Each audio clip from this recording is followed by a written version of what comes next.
Coucou! Aujourd'hui, on est au 5e jour déjà du défi, 1 vidéo par jour pendant 30 jours. Aujourd'hui,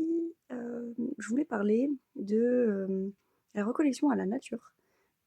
C'est vrai que moi, depuis que je suis petite, je suis très connectée à la nature et aux animaux. Hem, il se passait pas une seule journée finalement où j'allais pas dehors, où j'allais pas m'amuser dehors.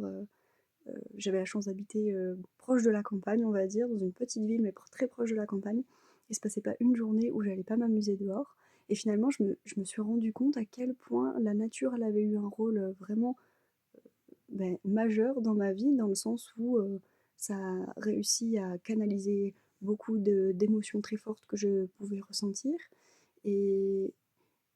je pouvais c'était une forme d'exutoire en plus, enfin la nature plus le sport était vraiment une forme d'exutoire pour moi, pour me défouler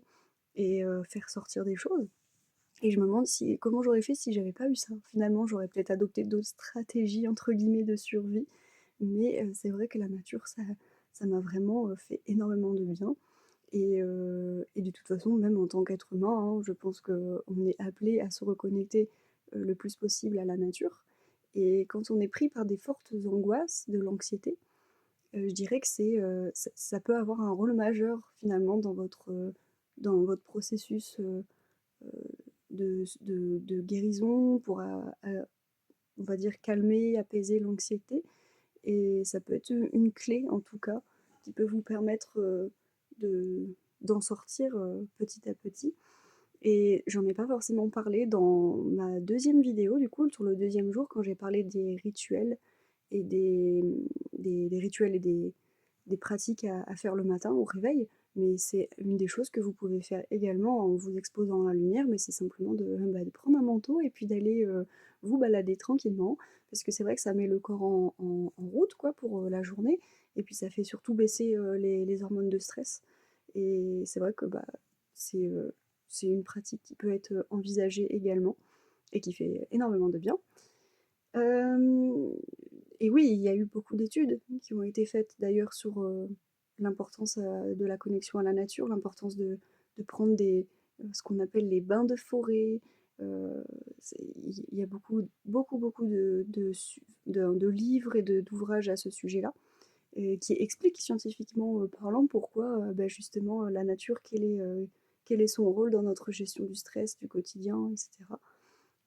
Donc vraiment,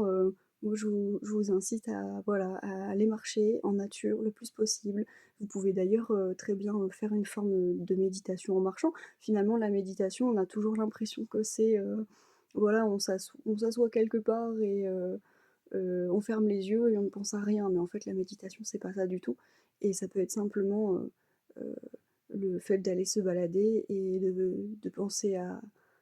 soit ne penser à rien entre guillemets, se couper finalement de nos pensées, qui reviennent sans cesse dans nos têtes, mais ça peut être d'autres formes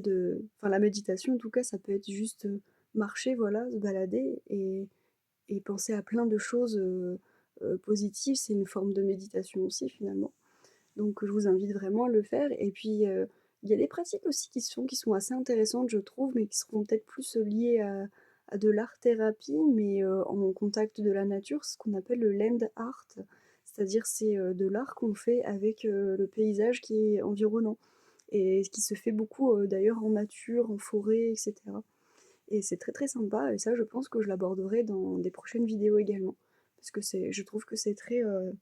très sympa à faire, très rigolo. Et oui, si vous avez la chance d'avoir des rivières, l'océan, moi j'ai habité, pendant très, très, très longtemps, proche de l'océan et pareil, la même chose que quand j'étais petite et que j'habitais, enfin derrière chez moi il y avait des sous-bois, j'allais profiter de ça, tout le temps et quand j'ai habité proche de l'océan, c'était mais juste génial en fait. Parce que, on sort du boulot et on va profiter de cet environnement où on change d'air et ça nous fait oublier complètement. En plus, je faisais du surf et alors le surf, c'est vrai pour le coup, c'est vraiment un sport qui demande à être, complètement focus sur le moment présent et c'est pour ça d'ailleurs qu'il y a autant de gens qui aiment ça et qui en sont presque quasiment, drogués, hein. Mais c'est parce que finalement, en fait, on est sur le moment présent, on met notre focus ailleurs que sur nos problèmes du quotidien, nos incertitudes, nos doutes, nos angoisses, nos peurs, quoi. Et donc finalement, ça a un rôle très, très important aussi quand on fait de l'anxiété, quand on fait des troubles paniques, c'est se sortir le plus possible, même si c'est pas facile. Parce que parfois, c'est vrai qu'on est dans une telle terreur intérieure que ça nous fige complètement, on se retrouve en état de figement. Mais je dirais qu'il faut essayer d'outrepasser cette chose-là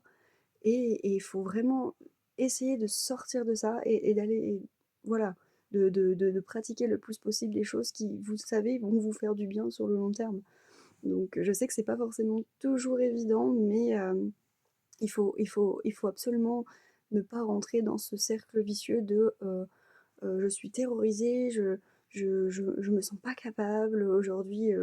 je reste recroquevillée dans mon coin. Non, en fait, je pense qu'il faut vraiment sortir de ça. Enfin, en tout cas, il ne faut pas rentrer dans ce cercle vicieux de, j'ai peur de quelque chose, je le fais pas, voilà. Il faut essayer d'outrepasser ce truc-là, même si c'est pas évident. Voilà, tout ce que je voulais surtout vous, vous dire aujourd'hui, c'est après, donc, après les dernières vidéos que j'ai faites, c'est cette importance là de se reconnecter un maximum à la nature et d'aller marcher, d'aller prendre l'air, d'aller pratiquer un sport, d'aller pratiquer de l'art en extérieur, même si vous voulez prendre un bouquin et juste bouquiner ou peut-être un carnet de dessin et dessiner. Mais voilà, sortez et voyez du monde, et, et vous verrez que si vous commencez à prendre cette habitude-là au fur et à mesure, ça va être une des petites clés en plus qui vous serviront sur le long terme. Voilà, passez une bonne journée.